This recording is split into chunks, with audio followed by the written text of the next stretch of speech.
বিপুল পরিমাণ মার্কিন সেনাবাহিনী ইরানের হাতে আটক হয়েছে, যেগুলো ইরান আসলে এখন প্রকাশ করছে না। এগুলো হয়তো তার যে নেগোসিয়েশন টেবিলে ব্যবহারের জন্য তারা রেখে দিয়েছে, এবং আশা করি এটা ইরান সঠিকভাবে ব্যবহার করবে। আমেরিকারও একটা ডিপ স্টেট আছে, এবং সেই ডিপ স্টেটের নাম হলো ব্রিটেন। আপনি দেখবেন যে মার্কিন খুব মানে গভীর পলিসিগুলো কিন্তু ব্রিটেন থেকে দেয়া হয়। হ্যাঁ, এবং যখন আপনি দেখেন যুদ্ধবিরতিটা শুরু হওয়ার পরপরই ব্রিটিশ প্রধানমন্ত্রী কিয়ার স্টারমার তিনি কিন্তু দুইটা তিনটা মানে মিডল ইস্টের দেশে তিনি ভ্রমণ করেছেন, এবং ভ্রমণ করার পরে একটা পর্যায়ে গিয়ে তিনি সাংবাদিক সম্মেলনে সাংবাদিকদের প্রশ্নের উত্তরে বলেছেন যে আমরা মানে এই যে হরমুজ প্রণালী খোলার জন্য 30 দেশ মিলে একটা জোট গঠনের একটা মানে প্রস্তাব বিবেচনা করছি, এবং এই 30 দেশ মিলে শক্তি প্রয়োগের মাধ্যমে আমরা হরমুজ প্রণালী খোলার কথা চিন্তা করছি। তো আপনি যদি মানে বিষয়টা ভেবে দেখেন, এই ঘোষণার পরপরই কিন্তু ট্রাম্প গিয়েছে এই অবরোধটা ইয়ে করার জন্য, মানে অবরোধটা ঘোষণা করেছে। এবং আপনার নিশ্চয়ই খেয়াল আছে, প্রথম দিকে ট্রাম্প বলেছিল যে তাদের এই অবরোধের সাথে অন্যান্য বিশ্বের অন্যান্য দেশগুলো জড়িত আছে। মেইনলি ওই যে বললাম যে ব্রিটিশ প্রধানমন্ত্রীর এই ঘোষণাটাকে তারা মাথায় রেখেছিল। কিন্তু দুর্ভাগ্যজনক হলো এই ঘোষণার পরে আপনার কানাডা, যাদের সবচেয়ে ঘনিষ্ঠ মিত্র, কানাডা এইখানে আসতে অস্বীকার করেছে। ব্রিটেন সরাসরি অস্বীকার না করলেও, মানে ঘোষণা দিয়ে অস্বীকার না করলেও, ব্রিটেন কিন্তু এখানে আসছে না। আমি বিবিসির একটা নিউজে দেখেছি যে ব্রিটেন এই মানে অবরোধে অংশ নেবে না। আজকে আপনি জানেন যে স্পেনের প্রধানমন্ত্রী তিনি কিন্তু চায়না ভ্রমণ করেছেন, এবং তিনি খুব শক্তিশালী ভাবে তিনি বলেছেন যে আমরা আমেরিকাকে ভয় পাই না, আমরা একটা স্বাধীন দেশ, আমাদের স্বাধীন পররাষ্ট্র নীতি আছে, আমরা যে কোনো দেশের সাথে বন্ধুত্ব গড়তে পারি এবং শত্রুতা করতে পারি আমাদের নিজেদের প্রয়োজনে, এবং চায়নার সাথে সম্পর্কটাকে আমরা খুব মূল্যায়ন করি, এবং এই সম্পর্কটা আমরা এগিয়ে নিয়ে যাব। এর জন্য আমেরিকা কি ভাবলো এটা নিয়ে আমরা ভাবছি না।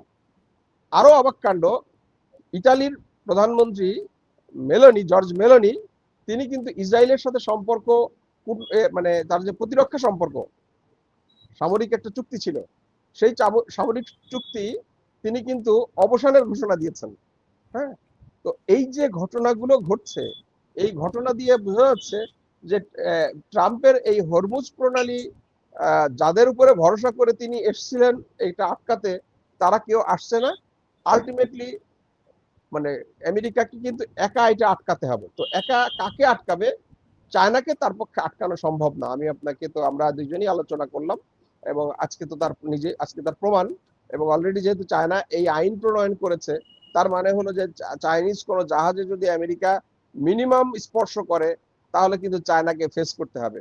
শুধু ইরানকে ফেস করতে গিয়ে এখন মানে আমেরিকার যেটা বললাম যে মানে গলায় কাটার মতো অবস্থা, হ্যাঁ, যে অবস্থা, সেই জায়গাটাতে মানে এখন যদি আবার চায়নাকে কোনোভাবেই আমেরিকা ফেস করতে চাইবে না, চায়নার সাথে কোনো প্রত্যক্ষ যুদ্ধে জড়াতে চাইবে না, এবং চায়নার সাথে প্রত্যক্ষ কোনো শত্রুতাও করতে চাইবে না, কারণ আমেরিকার এই জায়গাতে অনেক অসুবিধা আছে। তার অর্থনীতি, তার যে হাইটেকের যে ব্যবসা, তার জন্য যে সমস্ত আপনার রেয়ার আর্থ মিনারেলস গুলো দরকার, এই 90% কিন্তু চায়না থেকে তারা আমদানি করে থাকে।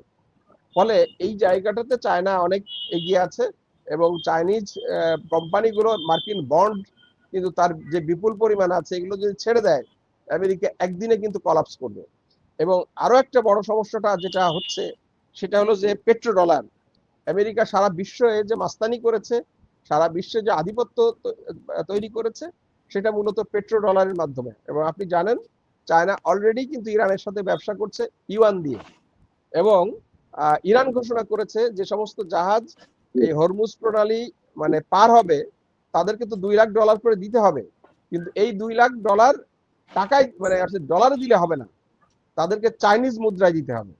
তো এর মধ্য দিয়ে কিন্তু এক ধরনের মানে এই যে ডিডলারাইজেশনের কথা যেটা আমরা বহুদিন ধরে বিশ্বে আলোচিত হচ্ছে, সেটা কিন্তু শুরু হয়ে গেছে। তো সেটাও যদি আমরা চিন্তা করি, এবং আরেকটা প্রসঙ্গ আমি এখানে যোগ করে দিই, সেটা হলো যে আপনি জানেন যে গত এক সপ্তাহ ধরে সৌদি আরবে, এক সপ্তাহ না 4 দিন হবে, সৌদি আরবে কিন্তু পাকিস্তান আর্মি ডেপ্লয়মেন্ট শুরু হয়েছে।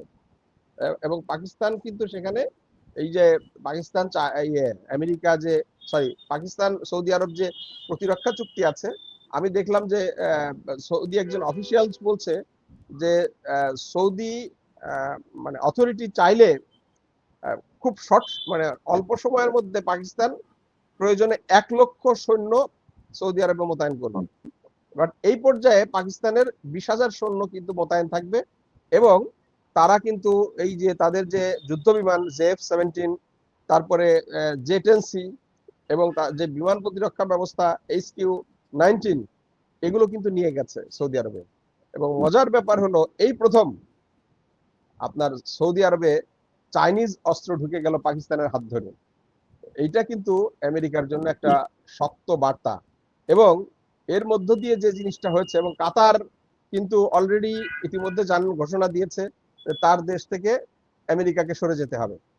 এবং আরেকটা মজার কাহিনী বলি আপনাকে, যেহেতু মানে ইউএই বা এই যে দুবাইয়ের যে মানে প্রধান আমির আল মাকতুম, জায়েদ আল মাকতুম, তিনি যেহেতু ইসরায়েল মানে ইন্ডিয়া এই আমেরিকা এই ব্লক মেনটেন করেন, সে কারণে বর্তমান বাস্তবতা বিবেচনা করে দুবাইয়ের যিনি শাসক, তিনি কিন্তু এইটার সাথে নাই, এবং তিনি কিন্তু আজকে চায়নায় গিয়েছেন এবং চায়না ভ্রমণ করছেন, এবং তিনি চায়নার সাথে সম্পর্ক গড়তে চান। তো এবং বলা হচ্ছে যে দুবাই যদি এই লাইনটা মেনটেন করে, এমনও হইতে পারে যে আবুধাবি দুবাই থেকে আলাদা হয়ে যেতে পারে, স্বাধীন রাষ্ট্র ঘোষণা করতে পারে, এরকম কথাও কিন্তু আলোচনা হচ্ছে। তো সেই কারণে বিশ্বে কিন্তু নতুন ধরনের অনেক ঘটনা এই যুদ্ধের মধ্য দিয়ে ঘটবে, এবং সামনে আমরা দেখতে পাবো। এবং আপনাকে এইটা নিশ্চিত করতে পারি, আমি দৃঢ়ভাবে বিশ্বাস করি এই যুদ্ধে আমেরিকার জয়লাভ করার কোনো সম্ভাবনা নেই, এবং জয়লাভ করবে না। তারা অলরেডি হেরে গেছে। আজকে আমি দেখছিলাম, যেটা আমার আলোচক বলেছেন, মানে সর্বশেষ কিছুক্ষণ আগে আমি দেখছিলাম যে ইরানের ডেপুটি স্পিকার উনি বলেছেন, ভদ্রলোকের নামটা আমার এখন মনে পড়ছে না, ইরানি নাম তো একটু জটিল, তো উনি বলেছেন একটা সাক্ষাৎকার, টিভি সাক্ষাৎকারে, যে আমেরিকা যে ইস্পাহানে এসেছিল পাইলট উদ্ধারের জন্য না, তারা এসেছিল এখানে ইরানিয়ান ইউরেনিয়াম চুরি করতে। তিনি বেশ একটু মানে দিয়ে মানে একটু হিট দিয়ে বলেছেন যে সারা বিশ্ব দেখেছে বিশ্বের সবচেয়ে শক্তিশালী সেনাবাহিনী ইরানে এসছে চুপিসারে ইউরেনিয়াম চুরি করতে, এবং তারা কোনো কিছুই না নিয়ে পরাজিত হয়ে তারা ফিরে গেছে। আপনি জানেন প্রেসিডেন্ট ট্রাম্পের ভাষ্য অনুযায়ী তারা 155টা বিভিন্ন শ্রেণীর যুদ্ধ বিমান এই অপারেশনে তারা কিন্তু মানে এনগেজ করেছিল। এবং এই যে অপারেশনটা হলো, সে যদিও তারা বলেছিল যে পাইলট উদ্ধার, কিন্তু পাইলট যেখানে ছিল, মানে তাদের ভাষ্য অনুযায়ী পাইলট যেখানে মানে ড্রপড হয়েছিল, সেইখান থেকে আমেরিকা যেখানে নেমেছে সেইখানকার দূরত্ব কিন্তু 520 কিলোমিটারের মতো, পাহাড়ি রাস্তা। তো এটা তো খুব পরিষ্কার। তো এখন এইখানে কিন্তু আমেরিকাকে ফেরত যেতে হয়েছে 12টা যুদ্ধ জাহাজকে, মানে অর্থাৎ ফাইটার, বিভিন্ন শ্রেণীর মানে যুদ্ধ বিমান, তার ভিতরে দুটো তো ছবি এসছে। আমি শেষ করছি। এই যুদ্ধ জাহাজগুলো কিন্তু তারা এখানে কিছু হারিয়েছে এবং কিছু মানে হয়ে ক্ষতিগ্রস্ত হয়ে তারা ফেরত গেছে। তো সেই জায়গায় ধারণা করা হচ্ছে যে এই অপারেশনে কিন্তু বিপুল পরিমাণ মার্কিন সেনাবাহিনী ইরানের হাতে আটক হয়েছে, যেগুলো ইরান আসলে এখন প্রকাশ করছে না। এগুলো হয়তো তার যে নেগোসিয়েশন টেবিলে ব্যবহারের জন্য তারা রেখে দিয়েছে, এবং আশা করি এটা ইরান সঠিকভাবে ব্যবহার করবে।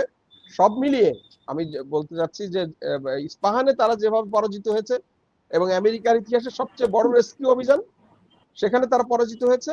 হ্যাঁ, তো ওই যে তারা ওই জেমস বন্ডের স্টাইলের সিনেমা দেখে, তো আমাদের ভারতীয়রা বলিউডি সিনেমা দেখে অপারেশন সিন্দুর করতে গিয়ে ধরা খেয়েছে।